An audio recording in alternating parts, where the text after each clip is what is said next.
Holy jumpin' chalupa, everyone. There were so many topics I don't even know what to talk about. But let's go ahead and try anyways with this week's episode of Topics of the Week, shall we? Starting straight into it, PS5 possibly coming in 2020. While I don't usually cover rumors in the Topics of the Week, it goes without saying this definitely caught my eye. So it's been rumored that we would possibly get an announcement of the PS5 from Sony this year for 2019. According to an article on Kotaku, however, the company doesn't have any plans just yet. The report from Kotaku goes to explain how they talked to two unnamed developers and that they stated that they were familiar with Sony's next console and that it's very unlikely to see this system released in 2019. Take this information with a grain of salt, however, as the reporter reached out to dozens of developers to ask if they had heard of any information about the PS5. Only two had to comment on the new system. Even some first-party developers from Sony didn't have any information to give out on the system. Some sites, such as Semi-Accurate, state that Sony has already sent out dev kits to developers already, but no one has come forward to confirm this at all. As it stands now, it completely makes sense not to hear any information on the PS5 or whatever it may be called until 2020, as the PS4 has only currently been out for 5 years, while the PS3 was out for at least 7 before the announcement for PS4 was made. Lord of the Rings fans can rejoice as a new book called The Fall of Gondolin is set to be published later this year. The book was first written by J.R.R. Tolkien himself. The story was first originally written back in 1917,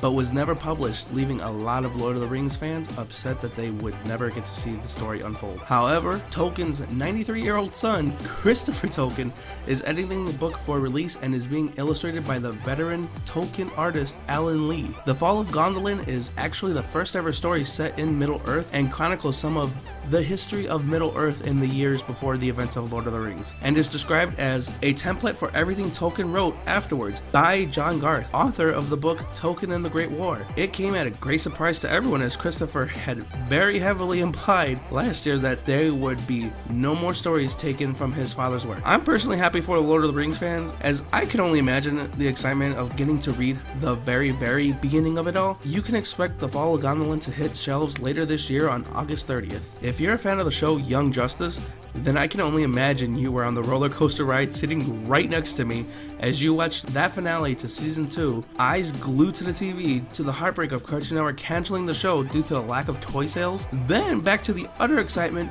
of hearing that a season 3 will be on the way due to the fans of the show campaigning so hard to get it back on the air. Well, the excitement only builds from here, because recently at C2E2, voice actor for Aqualad, Carrie Payton, stated that the audio clips for season 3 are all done and we're just waiting on the animation. We've already recorded all 26 episodes, Payton said. We're just waiting for the animation to come back. I've already seen some of it. Looks great. I'm so excited, as quoted by him. Young Justice Season 3 will be titled Young Justice Outsiders. While there is no confirmed date for release, Season 3 should premiere sometime in 2018 on DC's new streaming platform. While I'm not looking forward to having to pay for another streaming service, I will definitely be happy to see what happens after the events of Season 2 at the least, guys. Season 2 ended off on such a cliffhanger, it's ridiculous. It doesn't really need to be said, but I'll say it anyways. Game of Thrones has some of the most iconic scenes in TV history, from the Red Wedding to the Battle of the Bastards. There are plenty of moments to keep you at the edge of your seat. Well, it looks to say that Season 8 is going to take you from edge of your seat to just completely being blown away, as the preparations and filming of one of the massive battles takes their cast and crew a consecutive 55 nights to shoot. That's more than double of any of their previous fight scenes in the past. After filming the scene, director Jonathan Quinlan took to Instagram under the account The Producer Types, addressed to the Night Dragons, giving them all a thank you note for all their hard work. As stated in the letter,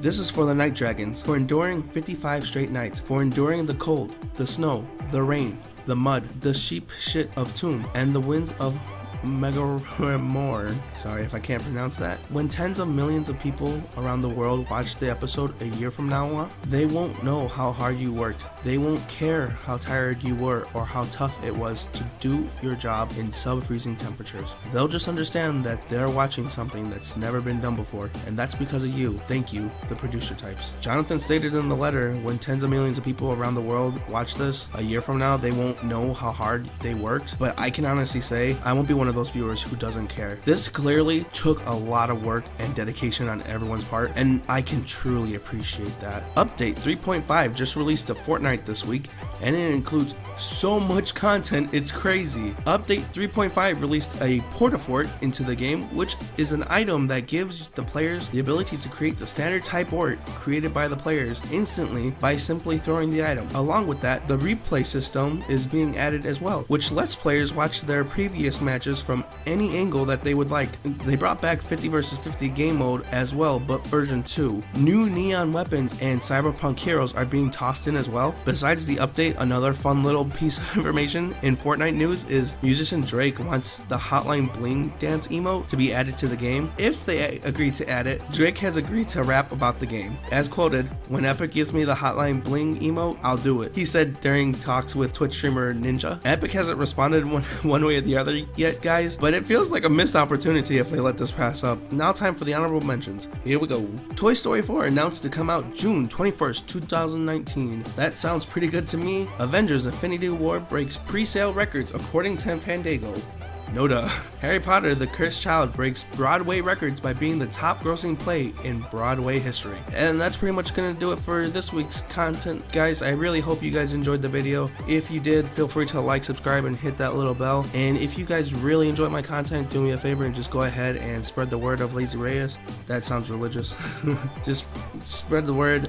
I'm starting off right now, so hopefully if you guys like my content, then you can find someone who else would like my content. Tell me what you like, tell me what you don't like. I'm new into this, I'm really having fun doing this stuff, so I really want to know what you guys like and what you don't like as well. But that's gonna go ahead and do it. So this has been Lazy Reyes, working hard so you guys don't have to. Goodbye.